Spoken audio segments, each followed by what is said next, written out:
کوئی نہیں. قیامت والے دن مولا علی نے ان کو پکڑ کے نا تو دوزخ میں دھکا دینا ہے جنہوں نے مولا علی کے نام کے اوپر یہ شرک شروع کیا ہوا ہے.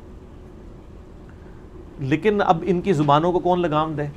اب کچھ عرصے سے اہل تشیع کی میٹنگز ہونا شروع ہوئی ہیں. ان کے جو بڑے بڑے علماء ہیں نا, انہوں نے باقاعدہ کانفرنسز کال کی ہیں, باقاعدہ ریٹن فارم میں انہوں نے کفر کے فتوے نکالے ہیں ان جو نصیریہ ٹائپ کے جو اہل تشیع میں غالی رافضی موجود ہیں کہ بھئی یہ اسلام سے خارج ہیں. اگر یہ علی کو خالق, علی کو مالک اور علی کو رازق ماننا شروع کر دیں گے تو یہ تو مولا علی کی سکھائی ہوئی توحید کے ہی منافی ہے.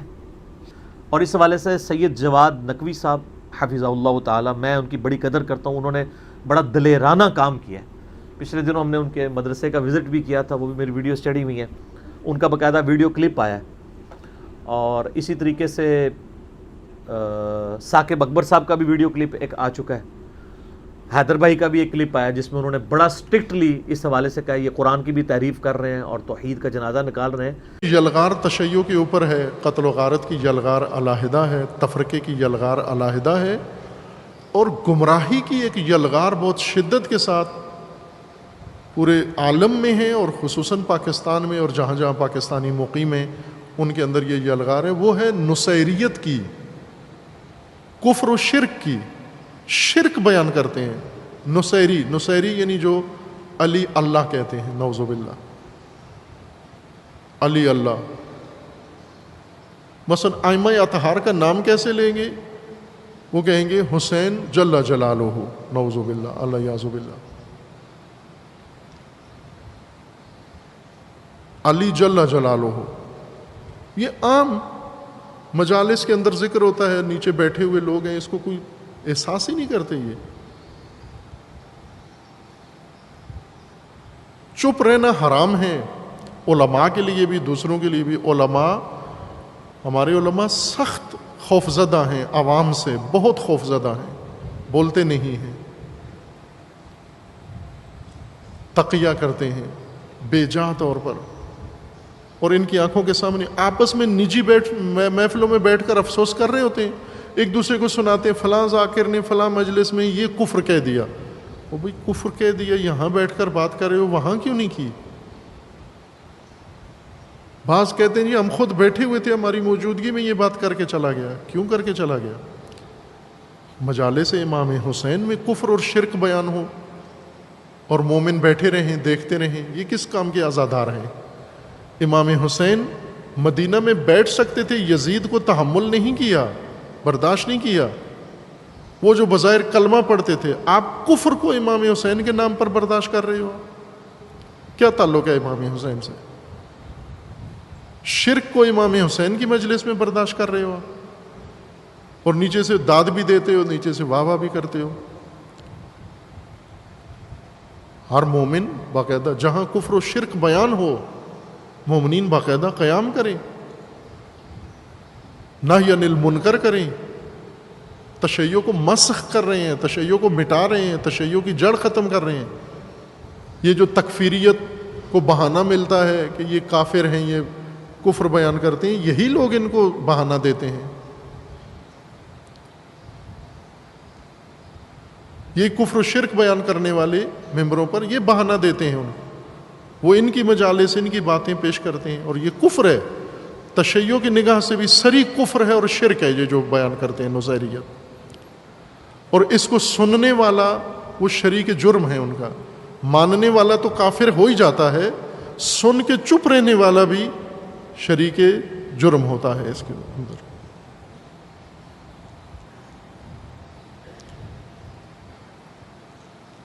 جبکہ یہ ایام محرم کے انقلابی ایام ہیں, یہ ہیں ہی انقلاب کے لیے.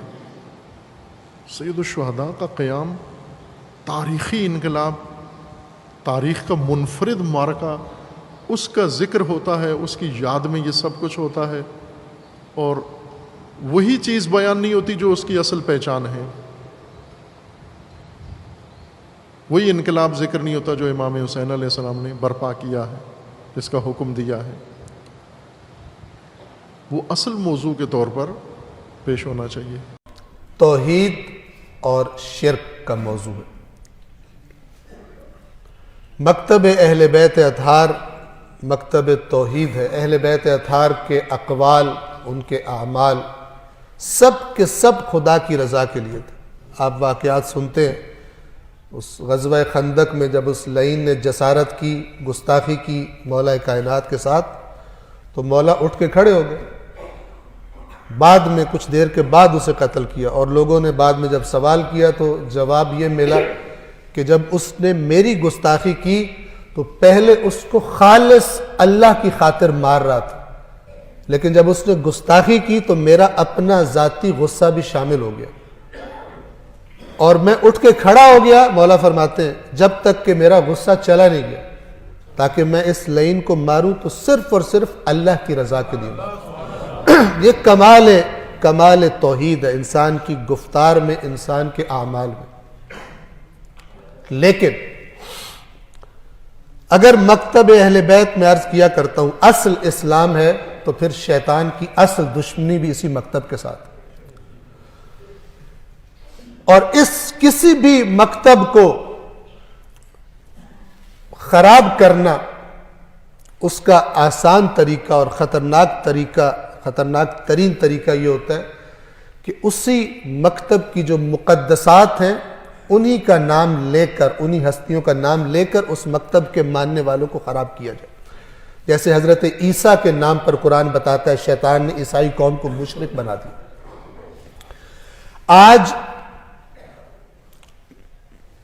پہلے تو کوئی ڈھکی چھپی باتیں ہوتی تھی، میں آپ کی خدمت میں مثال پیش کرتا ہوں۔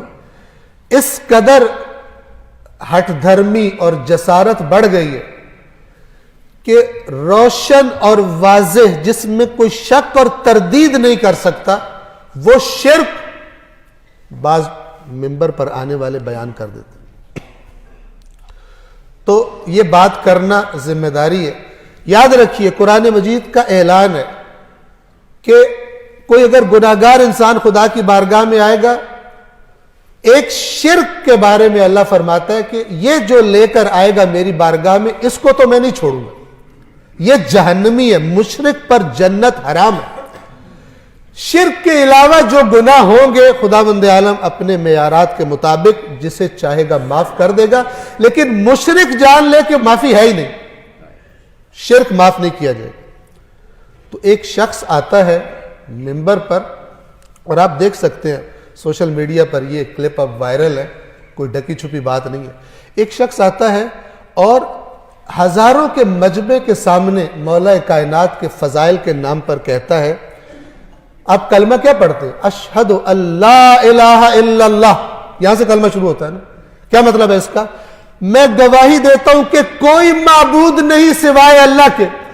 یہ کلمہ پڑھنے والی قوم کے سامنے ایک بندہ آتا ہے اور ان سے آ کے کہتا ہے مولا کے فضائل کے نام پر، بہتان باندھتا ہے، اس کائنات کے عظیم ترین ہستی پر بہتان باندھتا ہے، اور آ کر کہتا ہے مولا علی فرما رہے ہیں میں عابد بھی ہوں، میں معبود بھی ہوں۔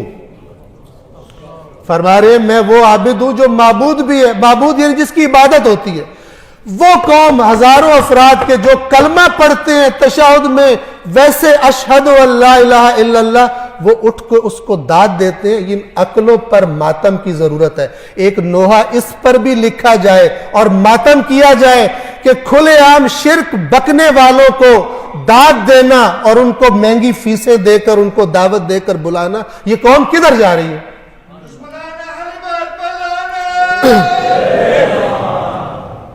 شرک جیسی برائی یوں کھلے عام کی جائے۔ ایک دوسرا مسخرہ، یہ آپ سورہ جمعہ میں سنیں گے، اہل بیت اطہار کے زمانے سے یہ آیت چلتی آ رہی ہے، آپ سنتے ہیں یا ایھا الذین آمنوا اذا نودی للصلاة من یوم الجمعۃ فاسعوا الی ذکر اللہ وذروا البیع ذلکم خیر لکم ان کنتم تعلمون فَإِذَا قُضِيَتِ الصَّلَاةُ فَانْتَشِرُوا فِي الْأَرْضِ وَابْتَغُوا مِنْ فَضْلِ اللَّهِ، جب نماز پڑھ لی جائے، ادا ہو جائے، تو زمین میں پھیل جاؤ اور خدا کا فضل تلاش کرو، وَاذْكُرُوا اللَّهَ كَثِيرًا لَعَلَّكُمْ تُفْلِحُونَ، اور اللہ کو وہاں بھی، اپنی دنیا میں بھی، دفتروں میں بھی، کاروباروں میں، نوکریوں میں، اللہ کو کثرت سے یاد کرو تاکہ تم کامیابی پاؤ۔ ان کا ترجمہ کتنا واضح ہے. ایک مسخرہ آتا ہے ممبر پر, مجھے معاف کیجئے گا اگر میں سخت لفظ بول رہا ہوں, مکتب امام حسین پر, مکتب اہل بیت پہ کوئی کمپرومائز نہیں ہے کہ جو اس سے کھیلے اور دشمنوں کے ہاتھ میں دے کہ وہ یہ کلپس دکھا کر اور مذاق بنائیں اور بہتان تراشی کریں شیعہ قوم پر اور ان پر کفر و شرک کے الزام لگائے جائیں, جبکہ مجرم یہ مسخرے ہیں, یہ دین فروش لوگ ہیں, اور وہ مجرم ہیں کہ جو ان کو بلا کر سٹیج دیتے ہیں اور قیامت کے دن پکڑے جائیں گے. ثواب تو بہت دور کی بات ہے, مجرموں کے طور پہ پکڑے جائیں گے جنہوں نے مکتب اہل بیت میں انحرافات پھیلانے میں جنہوں نے اپنا کردار ادا کیا. اور قرآن کی آیت ہے, لوگوں میں سے کچھ ایسے ہیں کہ جو پیسے خرچ کر کے گندی باتوں کا خریدار ہوتا ہے, گمراہ کن باتوں کا, تاکہ اللہ کے راستے سے لوگوں کو گمراہ کرے.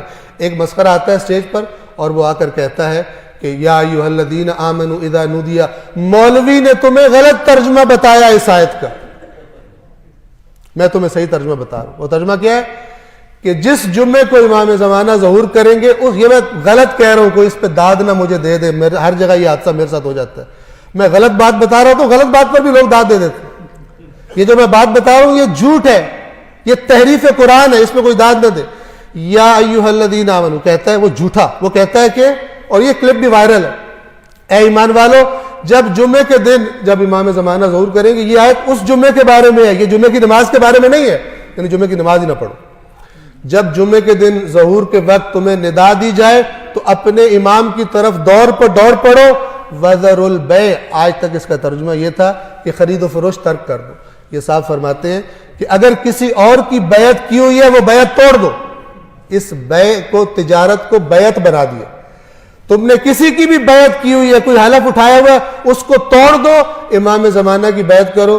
ذالکم خیر لکم ان کنتم تعلمون. اس قدر واضح قرآن کی تحریف, وہی جو یہودی علماء قرآن نے شدید مذمت کی کہ یہ اپنی زبانوں کو ٹیڑھا میڑھا کر کے پھیرتے ہیں تاکہ آپ سمجھو کہ اللہ کی کتاب میں یہ لکھا ہے, حالانکہ یہ اللہ کی کتاب میں نہیں ہے, اور یہ خدا پر جھوٹ باندھتے ہیں جبکہ اس بات کو جانتے بھی ہیں. یاد رکھیے, اگر بچنا چاہتے ہیں اس فتنے سے, کفر اور شرک کے, خدا را اللہ کی کتاب کو پڑھیے, خدا را اللہ کی کتاب کو پڑھیے, خدا را اللہ کی کتاب کو پڑھیے. میں جا کے پوچھا کرتا ہوں, جہاں بھی جاؤں سوال کیا کرتا ہوں, باتیں اور بھی تھیں لیکن میں ابھی کر نہیں پاؤں گا, معذرت چاہتا ہوں, ایک آدھا منٹ اوپر ہو جائے گا. یاد رکھیے یہ آپ سب سے سوال ہے, یہ آپ سب سے سوال ہے, میں اپنے گریبان میں, آپ اپنے گریبانوں میں جھانکیے. میں کہا کرتا ہوں, ایک مثال دیا کرتا ہوں, اگر کوئی آپ کا نان مسلم, غیر مسلم دوست بنے اور کہے میں اسلام سے دلچسپی پیدا ہو گئی ہے میرے دل میں اور میں اسلام کو پڑھنا چاہتا ہوں, مجھے کوئی کتاب دو اسلام کو سمجھنے کے لیے, لیکن کتاب ایسی ہو کہ جس کو ہر فرقہ مانتا ہو, کیونکہ مجھے پتہ چلا ہے کہ تم لوگ مسلمان فرقوں میں بیٹھے ہو. کتاب ایسی دو کہ جس کو ہر فرقہ مانتا ہو. آپ کون سی کتاب دیں گے جی؟ قرآن دیں گے نا, اور کوئی کتاب نہیں ہے. اب توجہ سے سنیے, یہ دوسرا سوال. اگر وہ آپ سے پلٹ کر یہ سوال کرے کہ اسلام کو سمجھنے کے لیے جو کتاب تم نے مجھے دی ہے, تم نے بھی اسی کتاب کو پڑھ کر اسلام کو سمجھا ہے یا نہیں, آپ کیا جواب دیں گے؟ بڑے کم ایسے مرد پیدا ہوں گے جو کہے میں نے اپنا دین قرآن پڑھ کے سیکھا. یہ بہت بڑا ظلم ہے, یہ بہت بڑا ظلم ہے جس کی شکایت رسول اللہ قیامت کے دن کریں گے, میری امت نے قرآن چھوڑ دیا تھا. کسی کے پاس کوئی ایکسکیوز نہیں ہوگی, میں تو فلانا مولانا صاحب کی بات سنی تھی, میں نے فلانا. اللہ کہے گا میں ہر مولانا سے بڑا تھا, تم نے میری بات کیوں نہیں پڑھی, تم نے میری کتاب کیوں نہیں پڑھی؟ اگر گمراہ ہوئے ہو میری کتاب سے دور رہ کر, اس کے ذمہ دار تم خود ہو. یہ میرا رسول تمہاری یہی شکایت کر رہا ہے کہ میری قوم نے قرآن کو چھوڑ دیا تھا, میری قوم نے قرآن کو چھوڑ دیا تھا. اگر یہ قوم قرآن پڑھنا شروع نہیں کرتی تو پھر اس قسم کے مسخرے اور بندر آ کر اس ممبر پر ناچیں گے, جس طرح رسول اللہ نے بتایا تھا کہ میرے ممبر پر بندر چڑھیں گے, اور یہ پیسے لے لے کر گمراہی اور شرک اور کفر اور 2 نمبر جنت کے ٹکٹ بیچیں گے, اور لوگ سمجھیں گے ہم جو کرپشن بھی کرتے رہے, خدا کی نافرمانیاں بھی کرتے رہے, ہماری جنت پکی ہے. یہ وہی بات ہے جو یہودیوں کا عقیدہ تھا, قرآن نے بتایا ہوا. کرپٹ تھے, سمجھتے تھے ہم جنت میں جائیں گے. غیر ذمہ دار ہو گئے, رسول اللہ کے منکر ہو گئے, سمجھتے تھے ہم جنت میں جائیں گے. خدا را قرآن مجید کو پڑھیے. بسم اللہ الرحمن الرحیم. قل هو اللہ احد اللہ الصمد لم یلد ولم یولد ولم یکن لہ کفوا احد۔ صدق اللہ العلی العظیم۔ والسلام علیکم ورحمۃ اللہ وبرکاتہ۔ اپنے ہاتھوں سے بنایا ہوا جو نہ نفع پہنچا سکتا ہے نہ نقصان پہنچا سکتا ہے، ایسی چیزوں کا ادب کرنا، اس کے گرد طواف کرنا، اس کے گرد زانو ٹیکنا، اس کا جو ہے وہ ادب کرنا، یہ اسلام کا جو اتنا عظیم ہیرو ہے ابراہیم، اس نے بتایا کہ یہ نہیں چلے گا۔ جو چیزیں آپ کو نفع نہیں دے سکتی، جو چیزیں آپ کی اپنی بنائی ہوئی ہیں، ان کا ادب کیا کرنا۔ لیکن ہم دیکھتے ہیں کہ جو لوگ یعنی اتنے بڑے یعنی وارث ہیں، ابراہیم کے وارث ہیں، محمد کے وارث ہیں، علی کے وارث ہیں، حسین کے وارث، یعنی ہم ان کو دیکھتے ہیں، اور باقی بھی صحابہ کرام بھی سارے جنہوں نے شرک کو چھوڑ کر ایک خدا کو مان لیا، جو ان کے نام لیوا ہیں، ان کے اندر اب طرح طرح کی بدعتیں، شرک اور غلوب اور جو ہے وہ ان کے ہاں جو ہے وہ پایا جاتا ہے۔ اپنے ہاتھوں سے بنائی ہوئی چیزوں کا ادب، اگر ہمارے ہمسایہ ملک میں جہاں بت پرست ہیں، اگر وہاں پر اگر ایک جانور کو، ایک گائے کو انسان سے زیادہ افضل سمجھا جانا شروع ہو گیا ہے، یہ ہوتا ہے بت پرستی کا نتیجہ، کہ انسان بے بکت ہو جاتا ہے، اور یہ جو چیزیں جو ہیں جن کو آپ نے اپنا الہ یا مقدس جان لیا ہے، انسان کی تقدیس ختم ہو جاتی ہے، ان چیزوں کی تقدیس ہم اپنے ملک میں دیکھتے ہیں، بعض گروہوں نے جانوروں کو ایسی پوجا پاٹ انہوں نے شروع کر دی اس کی کہ انسان پیچھے رہ گیا ہے، اور اس کا جو ہے وہ ادب کرنے لگے ہیں۔ انسانوں کی لاشیں پڑی رہتی ہیں، اور یہاں بعض کا جانوروں کو دفنانا شروع کر دیتے ہیں۔ ہم دیکھتے ہیں اپنے ہاتھوں سے بنائی، ابھی حال ہی میں ہم دیکھتے ہیں کہ ایک گروہ ہے جس نے اس طرح سے علماء کی توہین کی ہے، مدارس کی توہین کی ہے، جس نے بالکل ایسے نظریات کا اظہار کیا ہے کہ جو بالکل دین کے نظریات نہیں ہیں، اور جو یعنی جن کو دین کا بالکل سرے سے پتہ نہیں ہے، وہ کھڑے ہو کے دین کے جو ہے وہ ترجمان بن جاتے ہیں۔ یعنی جن کو بت شکن ہونا چاہیے تھا اور بت شکنوں کا وارث ہونا چاہیے تھا، وہ آ کے اس طرح کی جو ہے وہ ان کے ہاں سے بت پرستی کے جو ہے وہ مظاہر دیکھنے کو آ جاتے ہیں۔ اللہ رسول نے بنائی ہوئی یہ کتاب ہے، عقائد کی کتاب بھی، یہ قرآن ہے، ہماری عقائد کی کتاب بھی یہی ہے۔ اس سے ہٹ کے آپ کون سی عقائد کی کتاب جو ہے وہ وضع کرنا شروع کریں گے؟ اور قرآن جو ہے وہ بتاتا ہے کہ اللہ تعالیٰ کیسے توحید کے مسئلے میں جو ہے وہ غیرت مند ہے۔ اگر آپ کو توحید کے مسئلے میں آپ کے اندر غیرت نہیں ہے، تو پھر کسی عقیدے پر آپ کی جو بھی غیرت ہے اس کی کوئی حیثیت نہیں۔ قرآن کہتا ہے کہ انسان کو ہر گناہ معاف ہو سکتا ہے، لیکن شرک جو ہے پروردگار کہتا ہے وہ ہرگز معاف نہیں ہوگا۔ تو ابراہیم کے اس طرح کے عظیم الشان کارنامے سے ہمیں یہ سبق ملتا ہے کہ ہمیں سب سے پہلے غیرت مند توحیدی ہونا چاہیے، کہ ہمیں اپنے پروردگار پر جو ہے وہ ایمان لانا چاہیے، اس کی توحید پہ ایمان لانا چاہیے۔ کوئی نبی پاک نے کہا لا الہ الا اللہ کہو اور فلاح پا جاؤ، قولوا لا الہ الا اللہ تفلحوا، لا الہ الا اللہ کہو اور فلاح پا جاؤ۔ یعنی اس کا مطلب ہے کہ سب سے اہم چیز جو ہے، سارے نبیوں کا دین یہی ہے، لا الہ الا اللہ سارے نبیوں کا دین ہے۔ نبیوں کو ہم مانتے ہیں خدا کی وجہ سے، کیونکہ اللہ کے وہ نمائندے ہیں، ٹھیک ہے، ان کی عظمتیں بڑی زیادہ ہیں۔ اگر ہم ان کی عصمت کو نہیں مانیں گے، ان کی عظمت کو نہیں مانیں گے، ان کے علم کو نہیں مانیں گے، خدا سے ان کے ارتباط کو نہیں مانیں گے، تو کیسے خدا کا پیغام ہم ان سے لیں گے؟ ان کے مقامات عالیہ سے کوئی انکار نہیں، لیکن یہ کہ کوئی چیز جو ہے وہ لا الہ الا اللہ کے مقابلے میں نہیں ٹھہر سکتی، ہر چیز اس کے پھر طول میں آتی ہے، یعنی اللہ کی وجہ سے آتی ہے۔ ہم نے آپ نے دیکھا ہوگا نبی پاک کی ایک انگوٹھی کی مہر بڑی مشہور ہے، اس کا چھپی ہوتی ہے محمد رسول اللہ جس کے اوپر لکھا ہے۔ آپ دیکھیں کہ نبی پاک کی غیرت توحیدی کو دیکھیں، اس کو ایسے لکھا ہوا اللہ کا لفظ آپ کو اوپر نظر آئے گا، لکھنا محمد رسول اللہ تھا، لیکن اس انداز سے لکھا ہے کہ اللہ کا لفظ جو ہے وہ اوپر نظر آتا ہے۔ ہم دیکھتے ہیں امام خمینی جو ایک توحید پرست اور اس دور میں طاغوت شکن رہبر کے طور پہ سامنے آئے، وہ ایک کرسی پر بیٹھتے تھے آ کے خطاب کرنے کے لیے، ان کے اوپر لکھا ہوتا تھا کلمۃ اللہ ہی العلیٰ، اللہ کا کلمہ جو ہے نا وہ سر بلند ہے.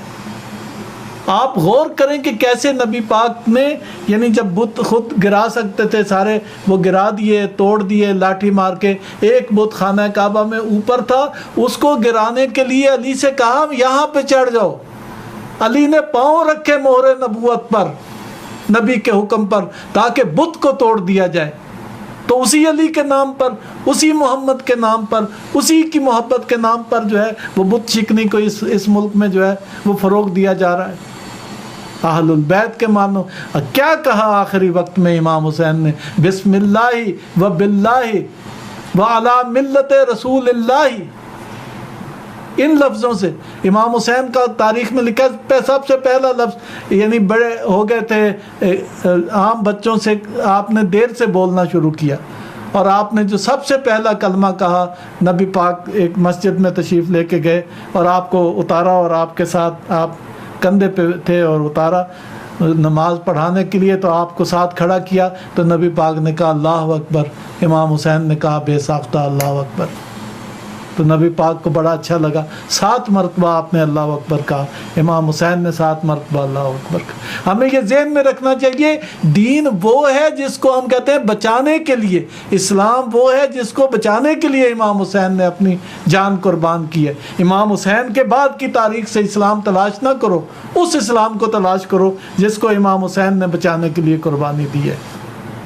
بعد کی چیزوں میں بھی وہی چیز امام حسین کی نانا جو لائے ہیں اور جس کی حفاظت کی ہے ان کے باپ نے اور ان کی والدہ نے اور ان کے بھائی نے, اور انہوں نے وہ حقیقت اسلام ہے. وہاں سے لے کے آؤ اسلام کو. قرآن و سنت کا پرچم جو ہے اس کو بلند کرنا جو ہماری ذمہ داری.